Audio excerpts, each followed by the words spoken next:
British Foreign Secretary, Lord Cameron, met Polish President Andrzej Duda on Thursday during his visit to Warsaw. Before meeting Duda, Cameron and his Polish counterpart Radosław Sikorski appealed to the United States Congress to adopt an aid package for Ukraine. Most important, what we discussed today is our partnership in supporting Ukraine. I see this as the challenge of our generation.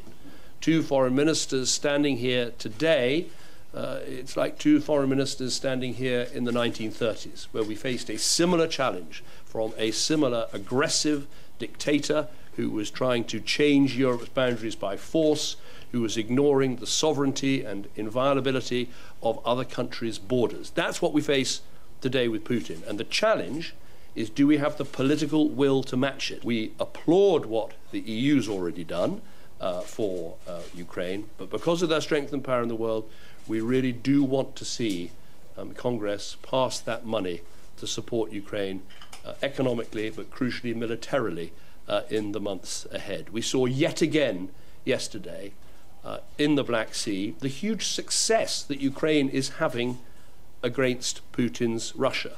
They have now sunk 20%, over 20% of Russia's Black Sea fleet.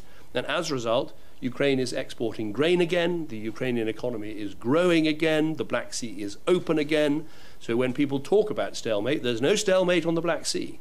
And we have to do everything we can to make sure that Ukraine can succeed in this year and beyond, that we must not let Putin think he can outweight us. I would like you to treat this as our joint appeal to the United States House of Representatives and personally to Speaker Mike Johnson to put the aid package for Ukraine to a vote. This is, as David said, an epochal decision that will affect American credibility around the globe and with its allies. So we urge the United States to vote on this aid package. United States President Joe Biden and top officials are pushing the Speaker of the House of Representatives, Mike Johnson, for a vote on what the White House says is a critically needed funding bill for Ukraine's war against Russia. Former President Donald Trump opposes the Senate-approved $95.34 billion military aid package for Ukraine and Israel, which means that it may never be voted on in the Republican-controlled House of Representatives. Western funding is crucial for Ukraine's ability to repel Russian attacks and keep its battered economy going as the war nears its third year.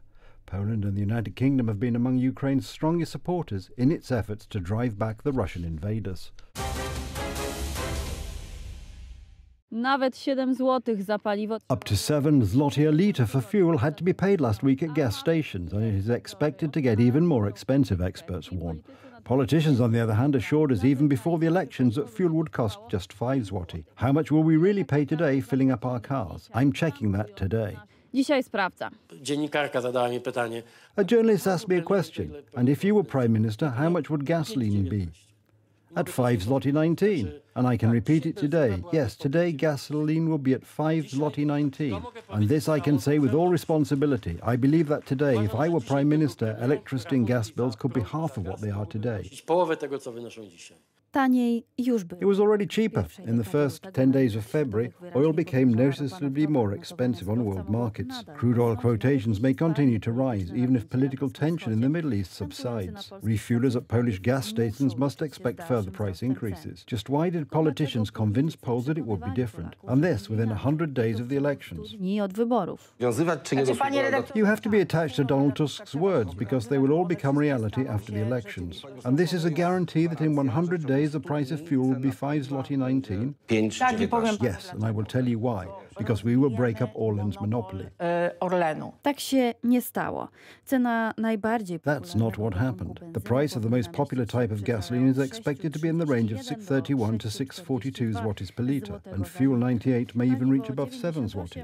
Diesel is expected to be offered in a price range of up to 6.66 zloty, and autogas should cost 3 zloty 9 per litre. The price of fuel is influenced by two main factors. These are the price of oil and the related turmoil in international markets, and the złoty-dollar exchange rate. Kurs złotego do dolara.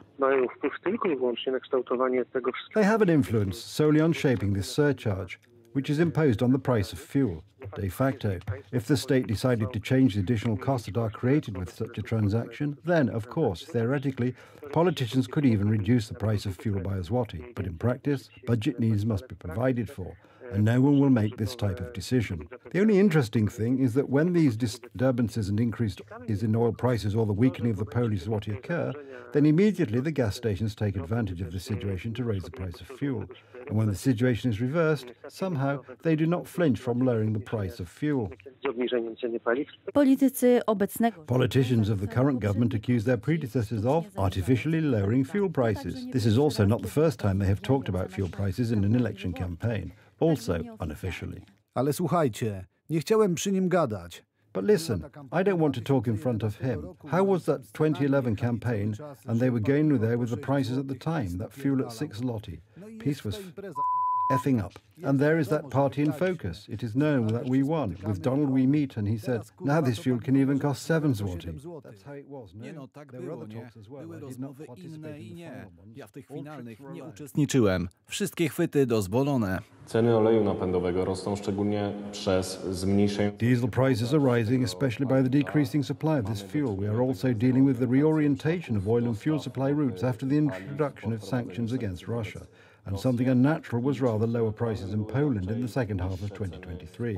The current increase is back to European levels. Obecna podwyżka jest powrotem do poziomów europejskich. A będzie jeszcze drożej. And it's going to get even more expensive. The wholesale market continues to record increases in gasoline and diesel prices. If you convert the all and wholesale price of eco-diesel, including VAT, excise and other taxes, to a litre, it is about 6.58. This means that at the moment there are gas stations in Poland where retail prices are below wholesale prices.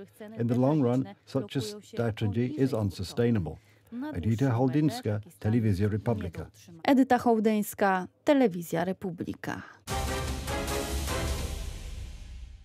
Londoners were cautiously optimistic on Thursday after it was announced that Britain's economy fell into recession in the second half of 2023. Gross domestic product contracted by 0.3% in the 3 months to December, having shrunk by 0.1% between July and September, official data showed. It impacts me quite a lot. I've got a family, like a young family. I obviously work in London, that's why I'm here. So yeah, it's quite concerning. We live in a flat, we'd like to move to a house. We're very lucky to have a mortgage, but I think that it's quite unlikely that we'd be moving from that flat. So yeah, it changes our plans a lot. And I think things are steadily picking up. It's still quite hard. I think second half of the calendar year, things will improve for the better. We probably need a general election just to sort of burst a bubble and allow us all to move on. Gives a sense of direction in terms of investment from business and so on. But ultimately, I'm pretty optimistic. But I appreciate there are people still looking for jobs. It's hard, but it will get better. I just live my life, stay out of it, I'm afraid. Are you concerned at all? Are you sort of... Personally, no. I'm not affected. I'm a lucky one. So, yeah, I don't feel like I'm affected. I could go on a political rant. I think it's a symptom of what we've been through over the last, how many years now? 13 years of a government that seems intent on getting out of Europe and destroying our economy. I wouldn't necessarily blame him personally. I think you have to go back to Truss and her government, which didn't help.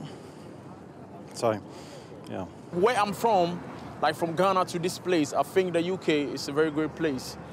And, you know, I have achieved a whole lot, you know, coming to the UK. So I don't think, like, you know, the UK economy is that bad. No, I don't feel that way. The data comes against a tough backdrop ahead of this year's expected election for Prime Minister Rishi Sunak, who has promised to boost growth. So I'll do that again. This data comes against a tough backdrop ahead of this year's expected election for Prime Minister Rishi Sunak, who has promised to boost growth. The United Kingdom's economy stands just 1% higher than its level of late 2019 before the COVID-19 pandemic struck, with only Germany among G7 countries faring worse. Sunak promised to get the economy growing as one of his key pledges to voters last year. His Conservative parties dominated British politics for much of the past 7 decades, with a reputation for economic competence. But Labour is now more trusted with the economy, according to opinion polls.